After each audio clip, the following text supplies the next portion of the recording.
That'd be interesting to see what it's like in the year 2090. Well, I was going to ask you about 2090 or whatever you want, whatever number you wanted to think about in the future. If people were looking at this interview in 100 years from now, what would you like them to be doing? What would you like to say to them? Well, you know, 1992 is coming up, and that's 500 years after Columbus. That's true. And I think that the discovery of America still lies before us. That so far we've only colonized it. And that the colonizing mind is an inherently exploitative mind. We've not only, as Wendell Berry said, when we came across this continent, cutting the forests and plowing the prairies, we've never known what we were doing because we've never known what we were undoing. He said somewhere else in The Unsettling of America, I think, that we came with vision, but not with sight. We came with visions of former places, but not the sight to see where we are. And it took New England 200 years to produce a Thoreau that would see New England for what it was, rather than through the eyes of the European. It took Kentucky 200 years to produce a Wendell Berry. And what I would hope that by the year 2090, when I hope some of my descendants are still around, is that they will have been the true discoverers of America. People who know where they are. We're still not native to this place yet. I would hope that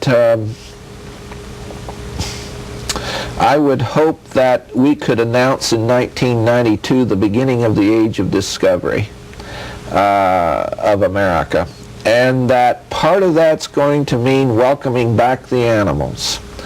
When I was a kid in Kansas growing up, there were no deer around, and now I can take a deer every year. I could shoot a deer on our property every year, have a couple of times. 10 years ago, there were no wild turkeys.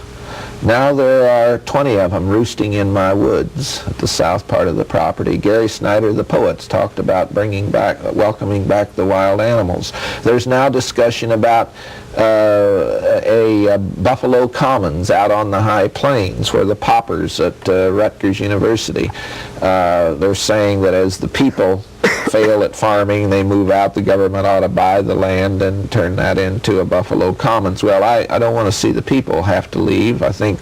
But what this begins to suggest is, and a lot of the people in my area, of course, oppose what the paupers have to say. Our local congressman, Pat Roberts, said bad things about, these Eastern peoples making this kind of a proposal. But what I think it does is enliven the imagination about our possibilities. And it could be that this is our last best chance to discover America before it's too late.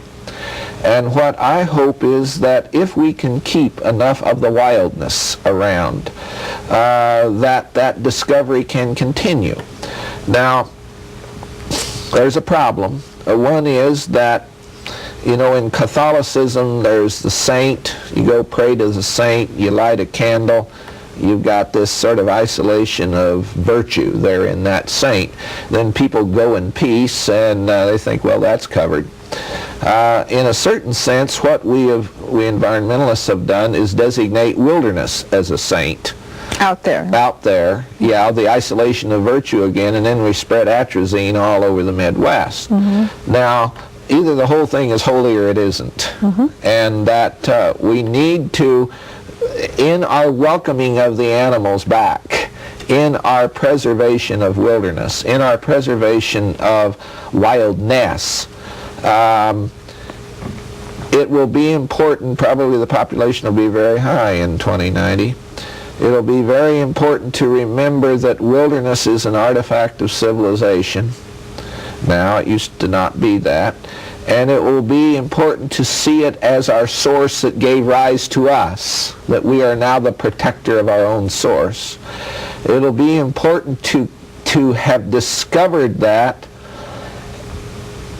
and to engage in the continuing discovery of the way the earth worked before the agricultural revolution, before the industrial revolution, before the high energy epoch, and to acknowledge that there is nothing higher than to live out our lives on this beautiful planet alone, and to give up on this nonsense of space exploration.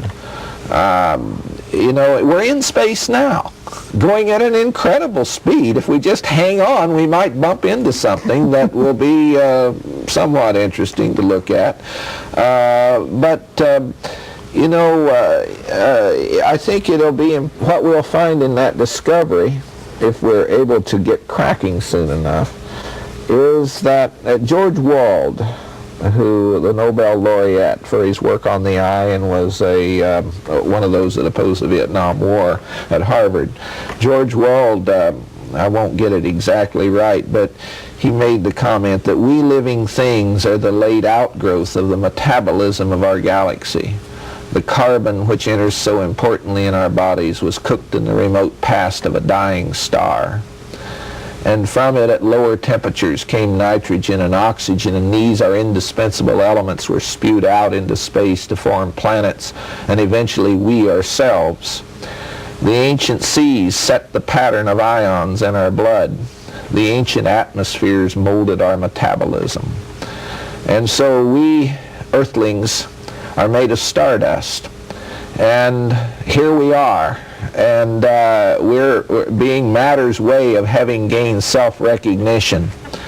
We're now able to, I would hope that by 1990 we would see that what we need to do is to maintain the agricultural potential that would allow countless children to sit on a grassy bank and watch a bee visit a shooting star, to watch the stardust at work. It would seem to me that there's nothing higher than that. Not computers, not video games, not anything that the shopping malls have to offer. That's just trash, and that our source is the topsoil.